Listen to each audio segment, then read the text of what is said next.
आज पूरा देश अखंड भारत के शिल्पी लौह पुरुष सरदार वल्लभ भाई पटेल को स्मरण कर रहा है। देश के प्रति उनकी सेवाओं के प्रति कृतज्ञता ज्ञापित कर रहा है। हर भारतवासी जानता है कि 31 अक्टूबर 1875 को गुजरात के करमसद में लौह पुरुष सरदार वल्लभ भाई पटेल जी का जन्म हुआ था। उन्होंने एक सामान्य किसान परिवार में जन्म लिया, लेकिन अपने परिश्रम से उच्च शिक्षा अर्जित की। लेकिन उच्च शिक्षा के अर्जन के पीछे का उद्देश्य आजीविका प्राप्त करने के लिए विदेशी हुकूमत की नौकरी करना नहीं, बल्कि उच्च शिक्षा के पीछे का हेतु देश और दुनिया को समझ करके अपनी प्रतिभा और अपनी ऊर्जा का लाभ भारत माता के चरणों में कैसे समर्पित किया जाए, इसके लिए किया था। आजादी के आंदोलन में कूदे, आंदोलन को नेतृत्व दिया, कई बार जेल की यातनाएं सही, लेकिन आजादी के उस आंदोलन से विचलित नहीं हुए। यह देश जब आजाद हो रहा था, उस समय पुरजोर तरीके से भारत के विभाजन का विरोध भी किया।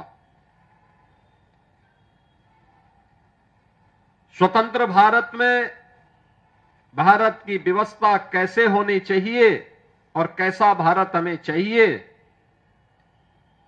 भारत के अंदर की उन सभी रियासतों को जिनकी संख्या देश के अंदर उस समय 567 थी, इन 567 रियासतों को भारत गणराज्य का हिस्सा बना करके वर्तमान भारत का जो स्वरूप है, अगर सही मायने में कहें तो इस वर्तमान स्वरूप के शिल्पी के रूप में यह भारत सदैव लौह पुरुष सरदार वल्लभ भाई पटेल का स्मरण करेगा।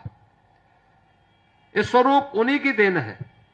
हर व्यक्ति जानता है, जूनागढ़ का नवाब, हैदराबाद का निजाम नहीं चाहते थे कि भारत गणराज्य में शामिल हो,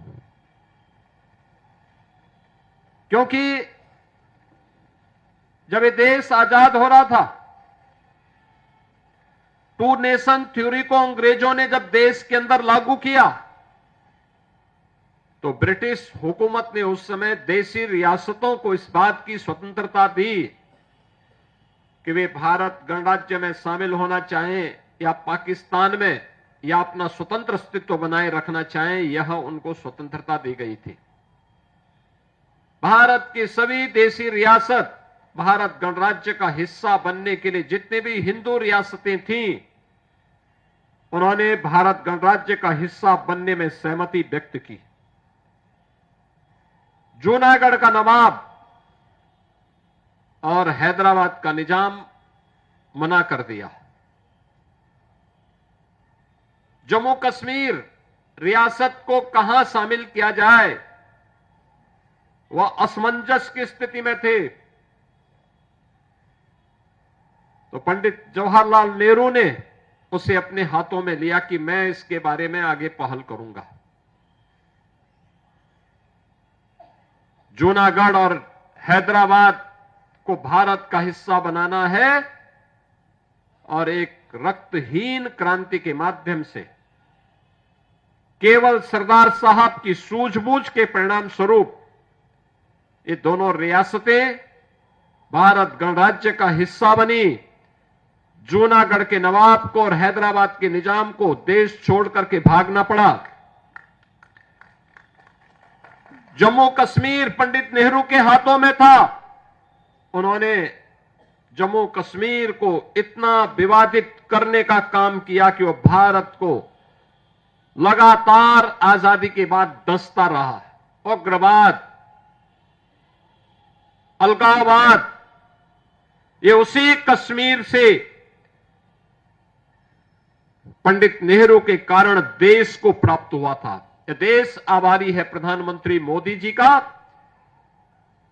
जिन्होंने लौह पुरुष सरदार वल्लभ भाई पटेल और डॉक्टर श्यामा प्रसाद मुखर्जी के सपने को साकार करते हुए आज कश्मीर में धारा 370 समाप्त करके कश्मीर को भारत गणराज्य का अभिन्न हिस्सा बनाने के लिए एक देश में एक प्रधान, एक विधान और एक निशान के संकल्प को आगे बढ़ाया है।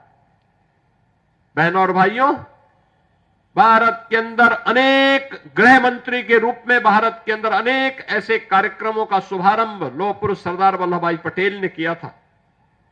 चाहे वह सोमनाथ के मंदिर के पुनरुद्धार का कार्य हो, भारत के अंदर तमाम प्रकार के उन विवादों के समाधान का एक तंत्र विकसित करने का कार्य, भारत की प्रशासनिक सेवा को वर्तमान स्वरूप देने का कार्य, ये सभी लौह पुरुष सरदार वल्लभ भाई पटेल के कारण हो पाया।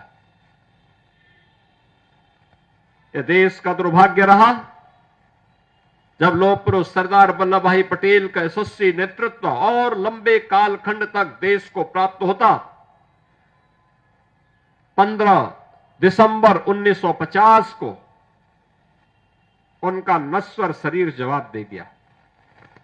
उनकी भौतिक देह, उनका भौतिक नेतृत्व हमसे अलग हो गया, इस देश से अलग हो गया।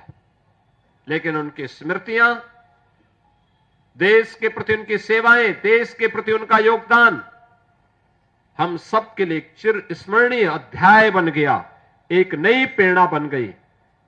आज इसीलिए हर भारतवासी जब भी लौह पुरुष सरदार वल्लभ भाई पटेल का नाम आता है, बड़ी श्रद्धा के साथ, बड़े सम्मान के साथ भारत माता के इस महान सपूत के प्रति अपनी कृतज्ञता ज्ञापित करने के लिए सदैव तत्पर रहता है। आज उनका पावन पुण्यतिथि है। मैं इस अवसर पर उत्तर प्रदेश सरकार, उत्तर प्रदेश की जनता की ओर से लौह पुरुष सरदार वल्लभ भाई पटेल जी की स्मृतियों को नमन करते हुए विनम्र श्रद्धांजलि अर्पित करता हूं।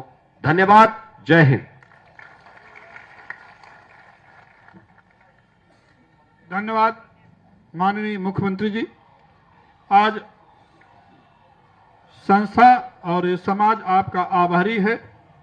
आपने इस प्रातःकालीन सभा में लौह पुरुष को श्रद्धा सुमन अर्पित कर हम सभी को गौरवान्वित किया है।